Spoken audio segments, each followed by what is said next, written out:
اے میرے مولا مولا اے میرے مولا اے میرے مولا مولا اے میرے مولا تعریف اس خدا کی جس نے جہاں بنایا کیسی زمین بنائی کیسی زمین بنائی کیا آسمان بنایا اے میرے مولا مولا اے میرے مولا اے میرے مولا مولا اے میرے مولا آب رواں کے اندر مچھلی بنائی تو نے آب رواں کے اندر مچھلی بنائی تو نے مچھلی کے تیرنے کو مچھلی کے تیرنے کو آب رواں بنایا اے میرے مولا مولا اے میرے مولا اے میرے مولا مولا اے میرے مولا یہ اللہ کا گھر ہے. اس کے حوالے سے 2-3 منٹ کا پیغام دیتا ہوں, آپ لوگ انشاءاللہ سنیں گے. مزے کے لیے ہاتھ اٹھائیے, انشاءاللہ مزے کے لیے سنیں گے, عمل کے لیے سنیں گے. ذرا دھیان رکھیے گا, آپ لوگ سوچتے ہیں کہ فرسٹ بار اٹھانے میں صحیح جائے گا, دوسری بار اٹھانے میں غلط جائے گا. نہیں, دونوں میں امتحان ہوگا. ذرا دھیان رکھیے گا. مسجد کے حوالے سے آپ کو نمونہ دینے کے لیے چاہ رہا ہوں. 4 غلطیاں ہم سے ہوتی ہیں. سب سے پہلی غلطی, ہم نماز ہی نہیں پڑھتے. پہلی غلطی, ایک آدمی نے زنا کیا, ایک عورت نے زنا کیا, اس کو حمل ہو گیا, اس نے اس بچے کو جان سے مار ڈالا. یہ گنہگار ہے یا بے نمازی؟ تو جبریل نے حضرت موسیٰ سے کہا اس عورت سے بڑھ کر کے یہ آدمی گنہگار ہے جو بے نمازی ہے. نماز ہم پڑھتے ہی نہیں, پہلی غلطی. دوسری غلطی کیا ہے؟ نماز تو پڑھتے ہیں مگر ٹال کر کے پڑھتے ہیں. ظہر کے وقت میں, عصر کے وقت میں ظہر کو پڑھ رہے ہیں, مغرب میں عصر کو پڑھ رہے ہیں, ٹالتے ہیں. ٹالنے کی اجازت ہے. تو ایک مثال پر آپ کو نمونہ دینے کے لیے جا رہا ہوں. عقل مند آدمی ہے, آج کے بعد انشاءاللہ ٹھوکر نہیں کھائے. ایک آدمی حج کرنے کے لیے جا رہا ہے, اسے یقین ہے کہ میری کوئی نہ کوئی نماز چھوٹ جائے گی, میری کوئی نہ کوئی نماز چھوٹے گی. تو لکھا ہے کہ ایسے آدمی کو حج میں جانا ہی حرام ہے. کہا کہ وہ کیسے بھائی؟ حج میں آدمی جانا چاہ رہا ہے, ایک نماز چھوٹ جانے کا یقین ہے, تو حج میں جانا حرام کیوں ہے؟ تو لکھا ہے کہ ایک نماز کا نقصان 50 حج کے برابر ہے. یہ کہ ایک ہی حج کرے گا, 50 حج میں اس کی تلافی ہوگی. اس لیے اگر اسے یقین ہے کہ حج میں جاؤں گا نماز چھوٹے گی, تو حج میں جانا ہی حرام ہے. تیسری بات کو ذرا دھیان میں رکھیے گا. تیسری غلطی, ہم لوگ نماز تو پڑھتے ہیں لیکن جلدی میں نماز پڑھتے ہیں کہ پائجامہ کو بھی سنبھالنے کی فرصت نہیں ہوتی. ٹخنے سے نیچے پائجامہ ہوتا ہے, پائجامہ ٹخنے سے نیچے ہے, نماز میں کھڑے ہو گئے, نماز کا ثواب نہیں ملے گا, نماز قبول نہیں ہوگی, اللہ نگاہ کرم نہیں ڈالے گا, رحمت برکت سے محروم ہو جائیں گے, جنت حلال نہیں ہوگی, جہنم حرام نہیں ہوگا. ایک آدمی کو اللہ تعالیٰ اسی وجہ سے زمین میں دھسا دیا. جلد بازی اتنی ہے کہ رکوع بھی مکمل نہیں ہے, سجدہ بھی مکمل نہیں. ایک بات کو خاص یاد رکھیے, سب سے بدترین چور کون ہے؟ جو نماز کی چوری کرتا ہے, مکمل سجدہ نہیں, مکمل رکوع نہیں. اللہ کے رسول نے فرمایا اس حال میں اگر 60 سال بھی نماز پڑھے گا, ایک نماز بھی قبول نہیں ہوگی. اس حال میں مرے گا, محمد کے دین پر نہیں مرے گا. قیامت میں اٹھے گا, محمد کی امت میں نہیں اٹھے گا. چوتھی غلطی ہم کیا کرتے ہیں؟ نماز تو پڑھتے ہیں لیکن گھر میں پڑھ لیتے ہیں, مسجد میں نہیں آتے. مسجد میں نہیں آتے, گھر میں پڑھ لیتے ہیں. اللہ کے رسول فرماتے ہیں 3 آدمی ہوں, گھر میں نماز پڑھنے مسجد میں نہیں آئے, شیطان ان پر غالب آ جاتا ہے. ایک صحابی تھے, وہ کہتے تھے کہ پتہ کرو کون مسلمان مسجد میں آ کر کے نماز نہیں پڑھتا. اگر پتہ چل گیا کہ وہ مسجد میں آ کر کے نماز نہیں پڑھتا ہے تو حکم جاری کرتے تھے اسے قتل کر ڈالو. انشاءاللہ مسجد کو ہم آباد کریں گے, اللہ ہمیں آباد رکھیں گے, کریں گے انشاءاللہ. ہاتھ اٹھائیے انشاءاللہ. مسجد کے آس پاس میں لوگ کپڑے بنائی کا کام کرتے تھے, تو سارے لوگوں سے ایک محدث نے تبلیغ کیا کہ بھائی آ کر کے نماز پڑھو. سب لوگ آ کر کے پڑھنے لگے، ایک آدمی مگر پڑھنے کے لیے نہیں آیا۔ اسے پوچھا کہ بھائی سب لوگ تمہاری برادری کے کپڑا پاور لوم والے سب نماز پڑھتے ہیں مسجد میں آ کر کے، تم کیوں نہیں پڑھتے ہو؟ تو انہوں نے کہا کہ میرے 5 پیسے کا نقصان ہے، 5 نمازوں میں جاؤں گا 1 پیسے کا نقصان، 2 پیسے کا نقصان، 3 پیسے کا نقصان، 4 پیسے کا نقصان، 5 پیسے کا نقصان۔ اس محدث نے کہا کہ چلو میں 5 پیسے بھرپائی کر دوں گا، تم روز آ کر کے نماز پڑھو۔ آتا ہے جلدی سے نماز پڑھ کر کے بھاگ جاتا ہے۔ شک ہوا کہ بات کیا ہے کہ بھائی اتنی جلدی آتا ہے، اتنی جلدی چلا جاتا ہے، وضو کرتا ہے کہ نہیں کرتا؟ ارے اللہ کے بندے، نماز جو پڑھتے ہو تو جلدی آتے ہو، جلدی چلے جاتے ہو، کوئی راجدھانی ہو، کوئی شتابدی ہو، کیا معاملہ ہے؟ کہ آپ نے صرف 5 پیسہ دینے کا تو وعدہ کیا ہے، 5 پیسہ میں ایک ہی کام ہوگا، 2 کام نہیں ہوگا۔ چھوڑ کے مسجد جا بیٹھے ہے میں خانوں میں، واہ کیا جوش ترقی ہے مسلمانوں میں، نام اللہ وہ رسول اب تو میں سنتا ہوں کم، پہلے رائج تھے یہ الفاظ مسلمانوں میں، پہلے رائج تھے یہ الفاظ مسلمانوں میں۔ انشاءاللہ مسجد آباد ہوگی، ہاتھ اٹھا دیے انشاءاللہ جنازے سے۔ دھیان دیجیے گا، مسجد میں فرض نماز پڑھی جاتی ہے، جنازہ نہیں پڑھا جاتا۔ دھیان دیجیے گا، چوتھا پیغام سیرت کے حوالے سے شروع کر رہا ہوں۔ دھیان دیجیے گا، 3 منٹ کا جلدی سے نکل جائے گا، یہاں سے سیرت النبی کا پیغام آپ سننے کے لیے بیٹھے ہیں، بہت ادب کے ساتھ سننا ہے۔ میں نے 2 پیغام آپ کو اسی لیے سنایا تاکہ آپ تیار ہو جائیں، مکمل بیدار ہو جائیں۔ دھیان دیجیے گا، اللہ کے رسول نے اپنے لیے زکوٰۃ کو حرام قرار دیا، اپنے خاندان کے لیے زکوٰۃ کو حرام قرار دیا۔ اس کا راز کیا ہے؟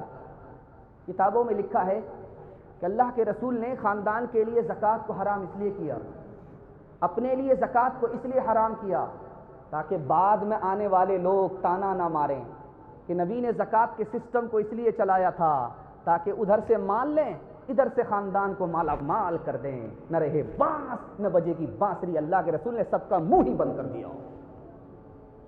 دوسری مثال کو ذرا دھیان میں رکھیے گا، ہمارے نبی سے ایک خاتون بات کر رہی ہیں، 2 صحابی سامنے سے گزر رہے ہیں، کبھی ادھر دیکھتے ہیں کبھی راستے کو دیکھتے ہیں، کبھی ادھر دیکھتے ہیں کبھی راستے کو دیکھتے ہیں۔ اللہ کے رسول نے دونوں کو بلایا، ادھر آؤ۔ جب دونوں قریب آئے تو کہا کہ یہ میری بیوی ہے، میں اس کا شوہر ہوں، میں اس کا شوہر ہوں، یہ میری بیوی ہے، اب جہاں جانا ہے چلے جاؤ۔ صحابی نے منہ پر ہاتھ رکھ کر کے کہا یا رسول اللہ، آپ کے بارے میں بھی غلط گمان ہو سکتا ہے۔ کہا جب تم آگے چلتے تو شیطان تمہارے دل میں یہ بات ڈالتا کہ نبی صلی اللہ علیہ وسلم کس سے بات کر رہے تھے، تمہیں شک ہوتا، تمہارا ایمان خطرے میں چلا جاتا۔ تیسری بات کو یاد رکھیے، نبی صلی اللہ علیہ وسلم مسجد میں آئے، ایک صاحب کو دیکھا سو رہے ہیں، تو حضرت علی سے کہا جگا دو۔ حضرت علی نے پوچھا کہ یا رسول اللہ، آپ تو خیر میں سب سے پہلے سبقت کرتے، آپ نے خود نہیں جگایا، مجھ سے کہا جگانے کے لیے۔ کہا کہ سوتا ہوا آدمی جب جاگتا ہے تو بڑبڑاتا ہے، مجھے ڈر یہ ہوا کہ جب میں اسے جگاؤں گا، یہ بڑبڑائے گا تو نبی کی شان میں بے ادبی ہوگی، بے ادبی کی وجہ سے ایمان خطرے میں چلا جائے گا، اس لیے میں نے تم سے کہا کہ تم جگاؤ۔ چوتھی بات کو ذرا دھیان میں رکھیے گا، ایک صحابی نے سلام کیا، ہمارے نبی نے جواب نہیں دی، وہ مایوس ہو کر کے جا رہا ہے، قدم دیر دیر سے اٹھ رہا ہے، ایسا لگتا ہے مقدمہ ہار گئے۔ اللہ کے رسول نے بلایا، ادھر آؤ، تم کیوں مایوس ہو گئے؟ میں نے تمہارے سلام کا جواب نہیں دیا۔ بات وہ نہیں ہے، جس وقت تم نے سلام کیا اس وقت میرا وضو نہیں تھا، سلام اللہ کا نام ہے، میں نہیں چاہتا تھا کہ اللہ کا نام میری زبان سے ادا ہو، میرا وضو تک نہ ہو۔ آخری مثال دے رہا ہوں، پیغام کو ختم کر رہا ہوں۔ اللہ کے رسول صلی اللہ علیہ وسلم حجرے میں ہیں، حضرت عائشہ بھی تشریف فرما، آذان کی صدا لگی، اللہ کے رسول نے حضرت عائشہ سے پوچھا من انتی، تو کون ہے؟ کہا میں عائشہ۔ کہا تو کون عائشہ ہے؟ کہا ابو بکر کی بیٹی ہو۔ کہا کون ابو بکر کی بیٹی ہے؟ کہا ابو قحافہ کے بیٹے۔ کہا کون ابو قحافہ کے بیٹے؟ ڈر کے مارے بعد میں آ کر کے پوچھا یا رسول اللہ، آپ نے ہمیں نہیں پہچانا؟ میرے والد یار غار ابو بکر صدیق کو نہیں پہچانا، ابو قحافہ کو نہیں پہچانا؟ اللہ کے رسول کا جملہ سنیے، آنکھوں کی پٹی کھولنے کے لیے کافی ہے۔ کہا اے عائشہ، جب اذان ہوتی ہے تو میں صرف خدا کو پہچانتا ہوں، کسی کو نہیں پہچانتا۔ حسن ایسا ہے کچھ بے مثال آپ کا، ثانی ملنا ہوا ہے محال آپ کا، حسن یوسف پہ شیدا نہ ہوتی کبھی گر دیکھتی گر زلیخا جمال آپ کا، جسم و جاں یک بیک سب مہکنے لگے، جس گھڑی آ گیا ہے خیال آپ کا، جس گھڑی آ گیا ہے خیال آپ کا، ظلم سہ کر یہ ممکن نہیں چھوڑ دے دامن دل کشائے بلال آپ کا، چل دیے چھوڑ کر عرض بطحا بلال، شاپ گزرا جو ہجر و ملال آپ کا، نعت لکھنے کے صدقے میں اطہر مجھے، نعت لکھنے کے صدقے میں اطہر مجھے، آ رہا ہے برابر خیال آپ کا، آ رہا ہے برابر خیال آپ کا۔ دھیان دیجیے گا، آپ لوگ سیرت کو بالکل سر سے اوپر لے رہے ہیں، یہ ادب کے خلاف ہے، بالکل جم کر کے بیٹھ جائیے، جلسہ آپ کا بالکل چھوٹا ہو رہا ہے، 1/3 جلسہ نکل چکا ہے، صرف 2/3 باقی ہے، ہاتھی پاس ہو چکا ہے، صرف دم پھنسی ہوئی ہے، ایک جھٹکے میں وہ بھی نکل جائے۔ سیرت کا نمونہ آپ کو دینے کے لیے جا رہا ہوں۔ ایک آدمی تھا، اس کا نام تھا عبداللہ ابن قیمیہ، اس نے ہمارے نبی کے سر پر تلوار ماری، وہ جو لوہے کی ٹوپی تھی وہ کٹ گئی اور زخم سر کے اندر چلا گیا۔ اس آدمی سے اللہ نے کیسے بدلہ لیا؟ جب وہ اسی سفر سے واپس ہوا تو پہاڑی بکرے نے اسے گھیر لیا، سینگ سے مار مار کر کے اسے ہلاک کر دیا۔ دوسری مثال دے رہا ہوں، دھیان سے سنیے گا۔ ایک نصرانی انگریز تھا، وہ کہتا تھا کہ محمد کو کچھ بھی معلوم نہیں ہے، اتنا ہی معلوم ہے جتنا ہم نے لکھ کر کے دیا۔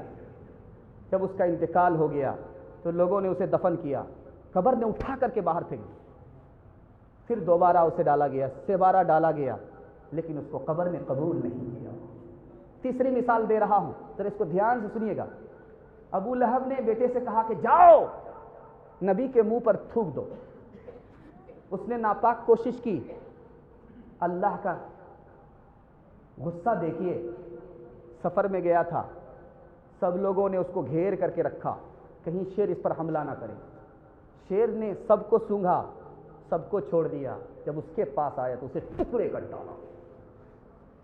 ابو لہب، اس نے طوفان بدتمیزی کی ہمارے نبی کی شان میں، ہمارے نبی نے کچھ نہیں کیا، لیکن ہاتھی کو چھیڑو، ہاتھی کے بچے کو مت چھیڑو، ہاتھی کے بچے کو چھیڑو گے ہاتھی نہیں چھوڑے گا۔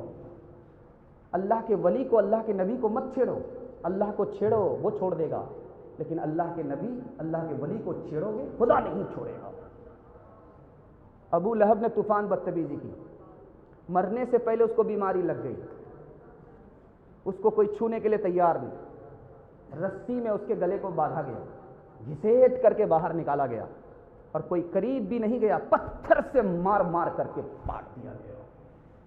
ملتی ہے ظالموں کو زمانے میں کب پناہ، زمانے میں کب پناہ، ظالم پہ ہر فلاح کی ہوتی ہے بند راہ، ہوتی ہے بند راہ۔ قرآن پڑھ کے دیکھ لو، آیات ہیں گواہ، آیات ہیں گواہ۔ برباد ملک ہو گئے، قومیں ہوئی تباہ، قومیں ہوئی تباہ۔ فرعون غرق ہو گیا دریائے نیل میں، شاہی خزانہ کھو گیا دریائے نیل میں، دریائے نیل میں۔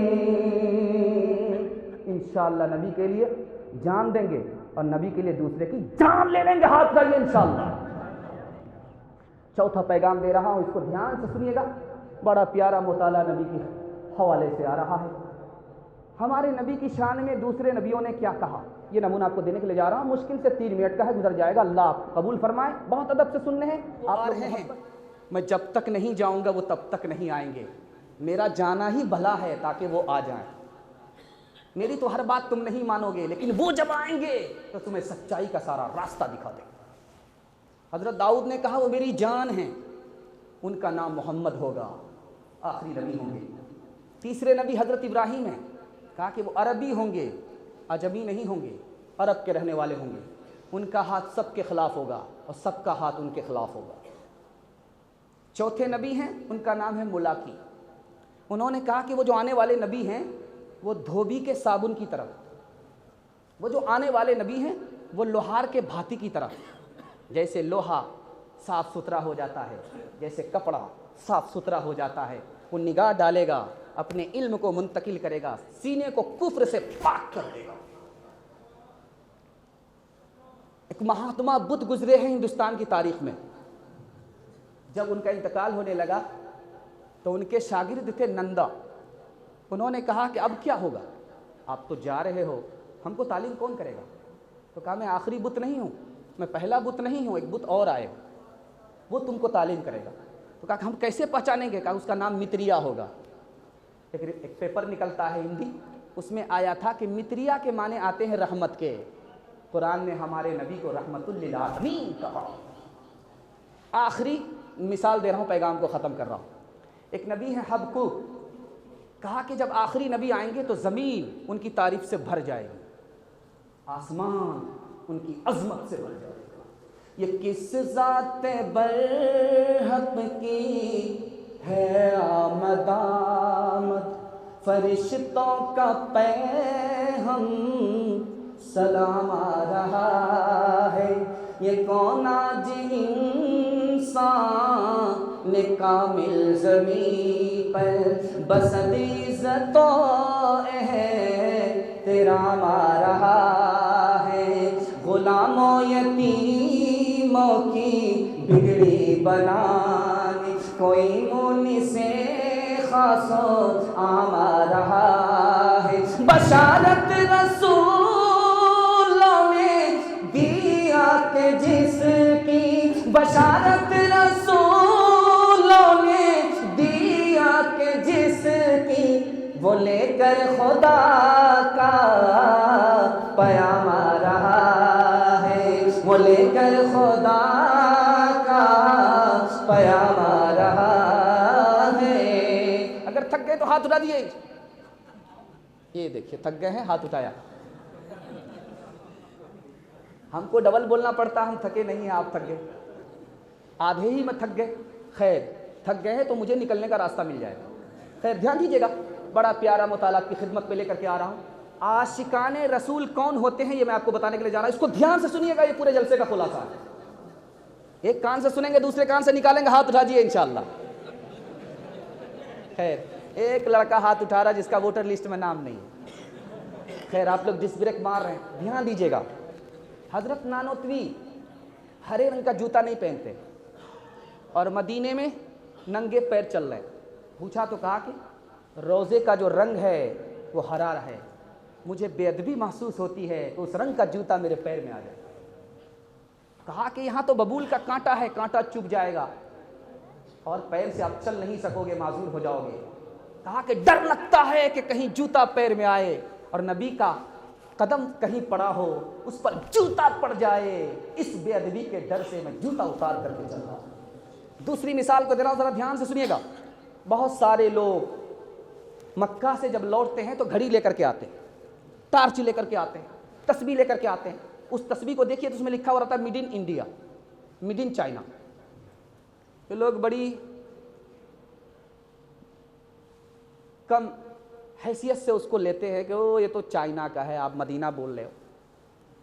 تو حضرت گنگوہی کہتے ہیں کہ ادب سے لو، میں جانتا ہوں کہ چائنا کا بنا ہوا ہے لیکن اللہ کے بندے مدینے کی تو ہوا لگی ہوئی ہے، اس لیے ادب سے لیا۔ تیسری مثال دے رہا ہوں، بہت دھیان سے سنیے گا۔ حضرت خلیل احمد سہارنپوری رحمۃ اللہ علیہ، وہ کہتے ہیں کہ میری 3 دعا میں نے مانگی، 2 دعا قبول ہو گئی ہے، 1 دعا باقی ہے، لیکن مجھے امید ہے اللہ کی ذات سے 100% کہ میری وہ دعا بھی قبول ہو جائے گی۔ کہا کہ حضرت پہلی دعا کیا تھی؟ کہا میری دعا یہ تھی کہ عرب میں مسلمانوں کی حکومت ہو، میں نے دیکھ لیا، دعا قبول ہو گئی۔ حدیث کی کتاب اور اس کی شرح لکھنی تھی، وہ مکمل ہو گئی، میری دوسری دعا قبول ہو گئی، 1 دعا باقی ہے، مجھے اللہ کی ذات سے امید ہے کہ وہ دعا قبول ہو جائے گی۔ وہ دعا یہ ہے کہ مجھے ہندوستان میں مرنا نہیں، جنت البقیع میں مرنا نصیب ہو جائے۔ چوتھی مثال کو ذرا دھیان میں رکھیے گا، حضرت تھانوی وہ کہتے ہیں کہ لوگوں تم جنت میں جانا چاہتے ہو، کیوں جانا چاہتے ہو؟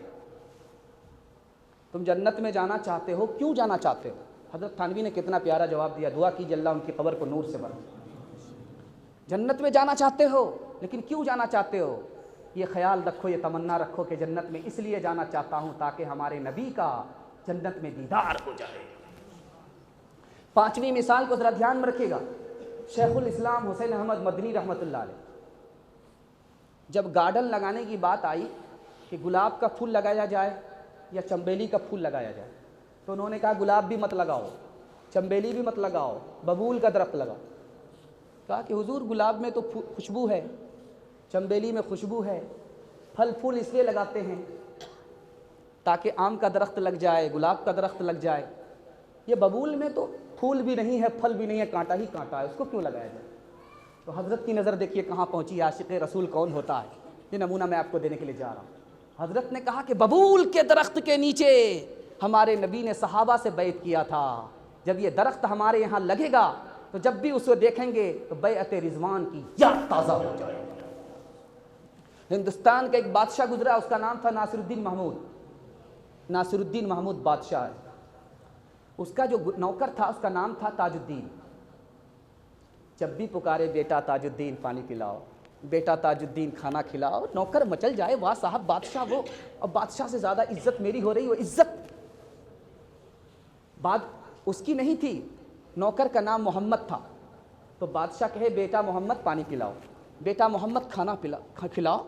اب نوکر سوچنے لگا بادشاہ وہ ہیں، بادشاہ سے زیادہ عزت میں پا رہا ہوں، عزت اس کو نہیں تھی، محمد نام کی عزت مل رہی۔ ایک دن اتفاق سے بادشاہ نے کہا تاج الدین پانی پلاؤ، نوکر بھاگ گیا، 3 دن تک دربار میں نہیں آیا۔ اور جب وہ 3 دن کے بعد آیا تو بادشاہ نے کہا کہ کہاں تھے محمد؟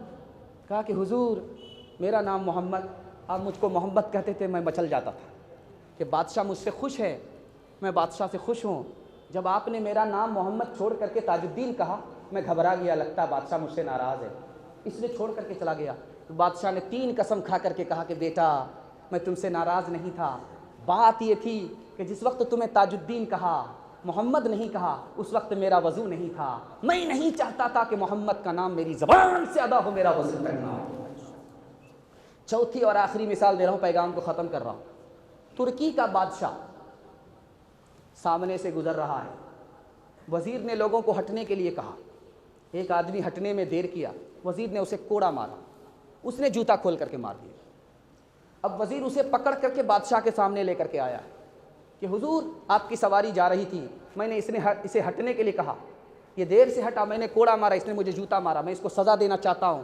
کہا کہ کہاں کا رہنے والا؟ کہا مکہ کا رہنے والا۔ او اللہ کے بندے، مکہ کا رہنے والے کو تم سزا دینا چاہتے ہو اس لیے کہ اس نے تمہیں جوتا مارا؟ اگر اس نے مجھے جوتا مارا ہوتا تو میں اس کے جوتے کو سر پر رکھ لیتا کہ میرے نبی کے شہر کا رہنے والا ہے۔